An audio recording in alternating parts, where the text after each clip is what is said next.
This episode brought to you by The Emperor's Will. Also brought to you by patrons and subscribers like you.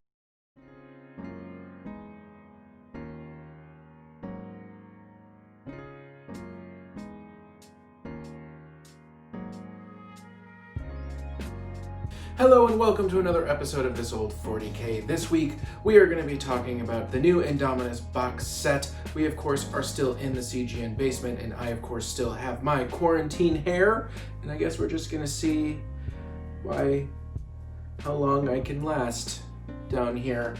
Many of you have probably already had a bunch of unboxings. These boxes have been unboxed for quite a while, particularly because many of them were sent to people in advance, but that is not what we're going to be doing today. I am going to be assembling and giving you my opinion on the quality of the Space Marines, specifically the Space Marines, inside of this box. Why not the Necrons, you say? Because Josh has the Necrons, and he can give you his opinion on his own. So let's go to the studio and put together some Marines.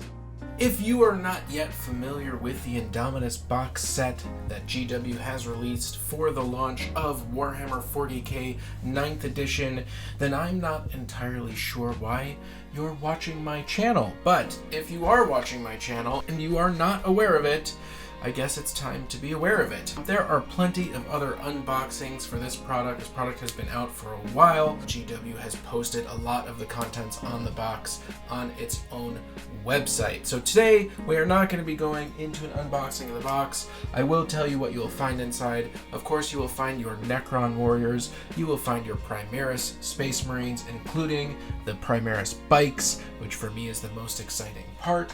You will also find the Edge of Silence, which is like a cool little storybook that it comes with, and also has the power level for your new Space Marines and Necrons, and then you will have the core rulebook for Warhammer 40k 9th edition. But that is not what we're here to talk about. Today we are talking about my opinions of assembling the models from this set.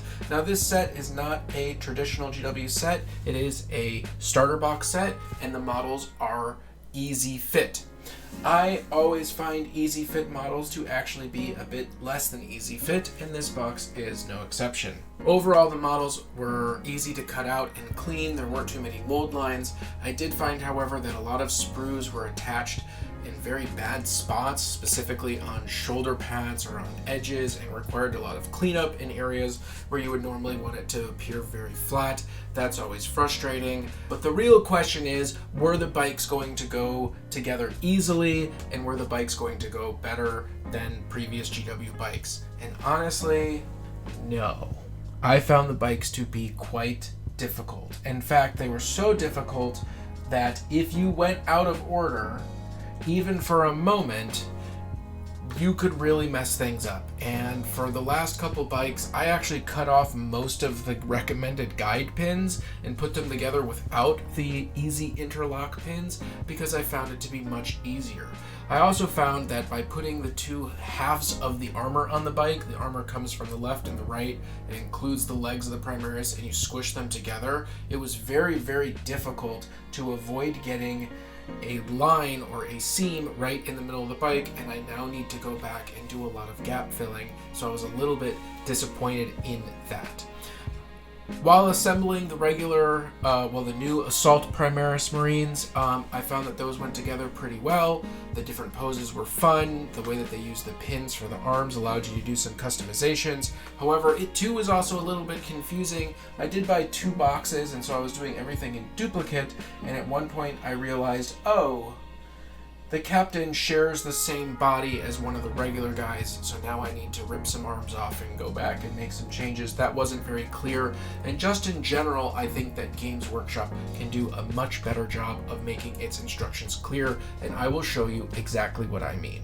So here is an excerpt from the instruction manual that comes with the box set, and we are taking a look at one of the first bikes, and I had a bit of trouble following these instructions. Now you might think that I'm just a dum-dum, or it could be that these instructions are actually not as simple as they really could be. Now what you see is that we have a number 8 followed by A.1 and 8 followed by A.2, implying that we have a 2-step instruction manual, and I followed the normal standard that you would read, which is from left to right, doing this section, and then doing this section, and then doing this section, and then doing this section, only to find that that was wrong and terrible. This bike actually is broken down into 12 steps. 1, 2, 3, 4, 5, 6, 7, 8, 9, 10, 11, and then putting it on the base is number 12. And if it was simply numbered in that order or followed some sort of logical left to right reading path, I think that these instructions would be much more intuitive.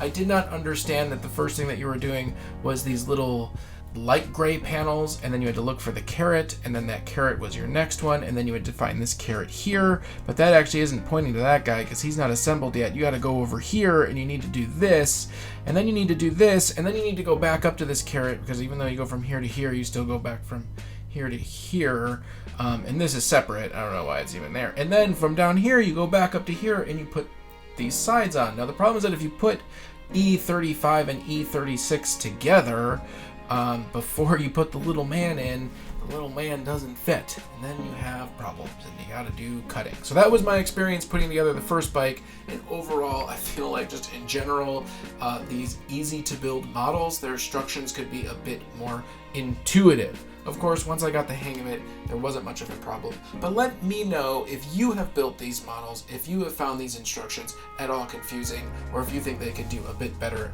of a job. I think that they can, and I think that a great way to figure out how to do it better would be to simply look at Lego instructions, or simply label this 1 to 12. One last note, E35 is not a piece number. There is no piece E35. There is no piece number E27B. The E refers to the sprue, and the number refers to the piece, and then sometimes the piece also has a letter. So E is the sprue, 27B is the piece, where in this case E is the sprue and 35 is the piece. I'm just saying it could be a little bit less confusing. That's all I'm saying. That being said, I truly enjoyed building my 2 boxes of Marines, and overall I think that they all look fantastic. I am going to be putting custom bases on them, so I have not based any of them, and their model quality, the dynamic poses, everything else that goes along with this is great. There are a few mold lines on the side of some of the characters, and there are some press fit things that didn't fit very well together, particularly after I put glue on it, and in those cases I wound up just cutting most of the pins off. But in general, it was a lot of fun to build, and I'm really excited to paint, and I look forward to playing with these models overall, and I'm sure that the non-press fit, non-easy to assemble models are probably going to be easier to assemble, if that makes any sense at all. If you've got your Indomitus box and you've put your models together, let me know if you agree in the comments. Let me know if you disagree in the comments. I bet my reading of the instructions might be a little controversial. And next time we are going to be featuring Josh's experience putting together the other half of these boxes. That, of course, is the Necrons. So until next time, remember to like and subscribe, hit that bell button so you never miss an update. If you want to take your patronage to the next level, check out our Patreon in the notes below. Our Patreon is growing every week, which is fantastic. We can really use your support, and when you join us, you get access to our Discord, where you can share pictures and hobby and chat and do all sorts of things. You'll get heads-up reminders of live streams, and just in general, you will help the channel out quite a bit. So thank you all to our current patrons. You really do make this channel possible. And as always, we'll see you on the table.